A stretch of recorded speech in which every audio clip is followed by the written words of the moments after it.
जय गुरु जी। संगत जी, गुरु जी महाराज अपने हर स्वरूप में साक्षात विद्यमान है और ये बात हम फील भी करते हैं, क्योंकि आप कभी भी देख लेना आपके घर में जो गुरु जी का स्वरूप है उसकी तरफ आप कुछ ही सेकंड देखते हैं, चाहे आप कितने ही उदास क्यों ना हो, ऑटोमेटिकली आपके फेस पे स्माइल आ जाती है।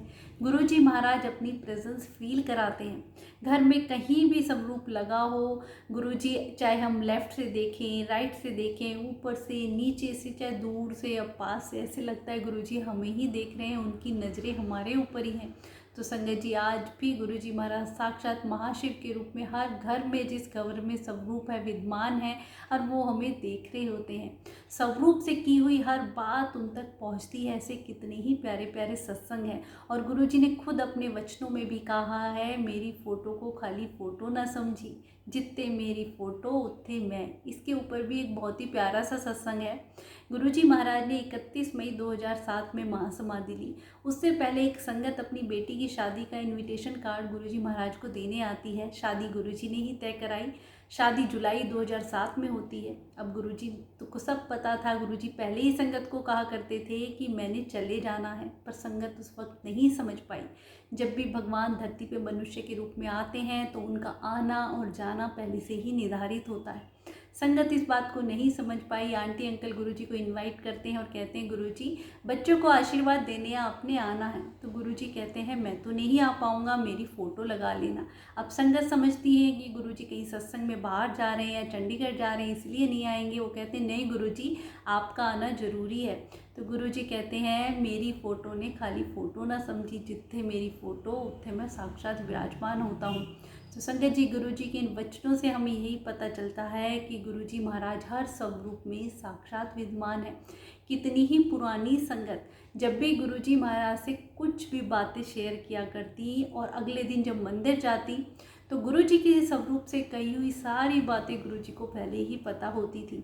एक आंटी जो भाव में गुरु जी को सुबह उठ के ड्राई फ्रूट्स का भोग लगाया करती, और कुछ दिन बाद जब वो गुरु जी से मिलने आश्रम जाती हैं तो गुरु जी उन्हें देख के कहते हैं, आंटी महापुरुषानु ड्राई फ्रूट की लोड़ नहीं, भाव से फूल भी चढ़ाओगे वो भी बहुत होता है। आंटी हैरान रह जाती हैं, गुरु जी को तो सब पता है। तो गुरु जी सर्वव्यापी हैं, महाशिव हैं, वो हमें देख रहे हैं, हर स्वरूप में साक्षात विद्यमान है। तो आप स्वरूप की महत्ता को समझे संगत जी। जो भी नई संगत जुड़ रही है उनके कितने ही सवाल होते हैं। सबसे पहले तो कि हम स्वरूप कहाँ से लें। आप गुरु जी का आश्रम, जिसे हम प्यार से गुरु जी का बड़ा मंदिर कहते हैं, दिल्ली छतरपुर में गुरु जी के मंदिर के बाहर एक काउंटर ब्लेसिंग का लगा होता है। वहाँ पे मुफ्त गुरु जी की ब्लेसिंग दी जाती है। वहाँ पे एक बोर्ड भी लगा हुआ है कि जिस संगत के पास ऑलरेडी गुरु जी का स्वरूप है वो उस वक्त स्वरूप ना लेके नई संगत को मौका दें, ताकि हर घर में गुरु जी का स्वरूप और महाशिव हमारी रक्षा कर सके। संगत जी, जब भी कोई नई संगत अपने घर में स्वरूप लाती है, सबसे बड़ा सवाल मैंने कितनी ही संगत का आता है कि हम स्वरूप को कहाँ लगाएं। संगत जी, आप भाव से कहीं भी लगा दें, श्रद्धा भक्ति से। क्या हम मंदिर में रख सकते हैं? बिल्कुल रख सकते हैं संगत जी। गुरु जी ने हमें कोई नियम नहीं बताया, कोई वहमों में नहीं डाला, तो फिर हम क्यों वहम करें। वो हमारे भगवान हैं, जहाँ भी श्रद्धा भक्ति से हम उन्हें स्थापित कर देंगे वो हम पे नज़र रखते हैं संगत जी। उसके बाद बात आती है कि कई सारी संगत ऐसी होती हैं कि हम इस चोले में भी गुरु जी का स्वरूप ले लें और कई सारे स्वरूप इकट्ठे कर लेते हैं, या हर ड्रेस की मैचिंग का गुरु जी का ब्रेसलेट ले लें, या ये लॉकेट स्वरूप। अगर आप भाव में और प्यार में ये चीज़ें लेते हैं तो इस बात को समझें कि ये अनमोल खजाना गुरु जी की ब्लेसिंग, महाशिव उसमें साक्षात विद्यमान है, तो उसकी कदर करना भी जाने। ऐसा नहीं कि चीज़ें जितनी हो जाती हैं फिर रुलने लग जाती हैं कि इधर उधर पड़े हुए। नई संगत जी, बहुत सजोकर हमें गुरु जी की हर ब्लेसिंग को रखना है।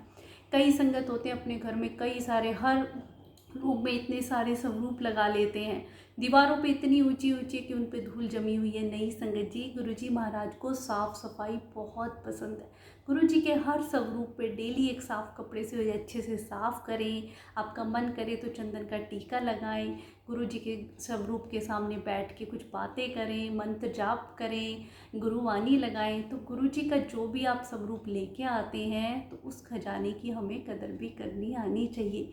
दूसरी बात संगत जी, कई बार गुरु जी का स्वरूप खंडित हो जाता है तो उससे संगत बड़ी परेशान हो जाती है कि ये क्या हो गया, नेगेटिव थॉट आने लग जाते हैं। इस बात को समझें कि जब भी गुरुजी के स्वरूप खंडित होता है, गुरुजी जब प्रेजेंस में थे तो जब भी संगत का कष्ट अपने ऊपर ले लेते थे, उनके शरीर पे साफ दिखाई देता था।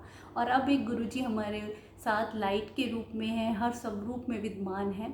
तो जब भी संगत के ऊपर कोई कष्ट आने वाला होता है, गुरुजी महाराज अपने शरीर पे, अपने स्वरूप पे ले लेते हैं। जो हमें कई बार गुरुजी का चेहरा ब्लैक पड़ जाता है या फिर कुछ भी ब्रेसलेट का टूट जाना या कुछ, तो वो संकट गुरुजी अपने ऊपर लेके हमारे ऊपर से टाल देते हैं। कभी भी नेगेटिव थॉट न लाएं, गुरुजी का शुक्राना करें। कोई भी खंडित स्वरूप है, बड़े आदर भाव के साथ उसको, जिसमें गुरुजी का फेस भी धुंधला हो जाता है, नहीं दिखाई देता है, वो लगाने लायक नहीं रहता है, तो आप उसको जल में प्रभावित कर दें। ऐसा ना हो कि गुरुजी की ब्लेसिंग इधर उधर पड़ी हुई है, क्योंकि आजकल गुरुजी की ब्लेसिंग का जो सेल परचेज चल रहा है, हर चीज़ पे गुरुजी का स्वरूप लगा रहे हैं, जय गुरुजी लिख रहे हैं। वो हमारे भगवान हैं। भगवान की नाम का या भगवान के स्वरूप का ऐसे अनादर ना करें। कितनी ही सोशल मीडिया पे मैं देखती हूँ गुरुजी के स्वरूप के साथ एडिटिंग करते हैं, जो कि कितना गलत है। संगत जी, इस बात को समझें, अपने कर्मों में मत इस पाप को बढ़ाएं। भगवान शिव आपको इस बात की सज़ा जरूर देते हैं, क्योंकि आप गुरुजी के स्वरूप के ऊपर कुछ भी कैप्शन में लिख रहे हैं, उसे ढक रहे हैं, आइज़ का कलर बदल रहे हैं, इतनी एडिटिंग की जा रही है। ये बहुत गलत है। इस बात को समझे, जब भी कोई ऐसा करता है तो उसके कमेंट में लिखें कि गुरुजी के स्वरूप के साथ छेड़छाड़ करने की ज़रूरत नहीं। वो हमारे भगवान हैं। आप सोचिए ना, श्री कृष्ण जी, राम जी, इनके स्वरूप के साथ आप कोई छेड़छाड़ करते हैं, तो गुरुजी भी तो हमारे महाशिव हैं। फिर उनके स्वरूप के साथ ऐसा क्यों? जो लोग ये कर रहे हैं, इस बात को समझें। गुरुजी हर स्वरूप में साक्षात विद्यमान हैं। हर ब्लेसिंग उनकी अनोखी हमारे लिए वो धरोहर है, जो हमें बहुत ही सजो कर रखनी है। जितनी भी ब्लेसिंग आप गुरुजी की लाते हैं, अगर उन्हें ढंग से रख सकते हैं सजो कर, तो ही खरीदें। नहीं तो गुरुजी का एक ही पॉकेट स्वरूप या कोई भी स्वरूप ही हमारे लिए बहुत है, क्योंकि गुरुजी उसमें साक्षात विद्यमान है। बल्कि मैं तो ये कहूँगी कि ब्लेसिंग खरीदी नहीं जाती, बड़े मंदिर से ही आपको गुरुजी की ब्लेसिंग लेनी चाहिए। पर कई संगत होती हैं काफ़ी दूर हैं, वो बड़े मंदिर नहीं जा सकती हैं। तो संगत जी, फ़ोन में इतने प्यारे प्यारे स्वरूप हैं, आप सच्चे दिल से याद करिए। गुरुजी महाराज किसी न किसी रूप में, किसी संगत के जरिए आपके घर तक ज़रूर पहुंच जाते हैं। और ना कुछ भी नहीं होता है तो आप जब तक नेट से प्रिंट आउट निकलवा के गुरुजी का एक स्वरूप फ्रेम करवा लें और अपने घर में कहीं भी लगा लें। सच्चे दिल से याद करो, गुरुजी हमारे मन में है। संगत जी, गुरुजी कई बार पुरानी संगत को कहा करते थे, तैनू की लोड़ है स्वरूप दी, तेरे तो दिल विच मैं हूँ। तो हमें अपने भगवान को दिल में बसाना है। दिल में कौन बसते हैं? भगवान ही बसते हैं। जब हम सच्चे दिल से उन्हें अपने दिल में बसा लेंगे तो इन चीज़ों से हमें फ़र्क ही नहीं पड़ेगा, चाहे ये चीज़ हमारे पास है या नहीं। अगर आप हैं आपके पास तो उनकी कदर करना सीखें, उन्हें बहुत ही सजो कर रखें। जय गुरु जी, शुक्राना गुरु जी।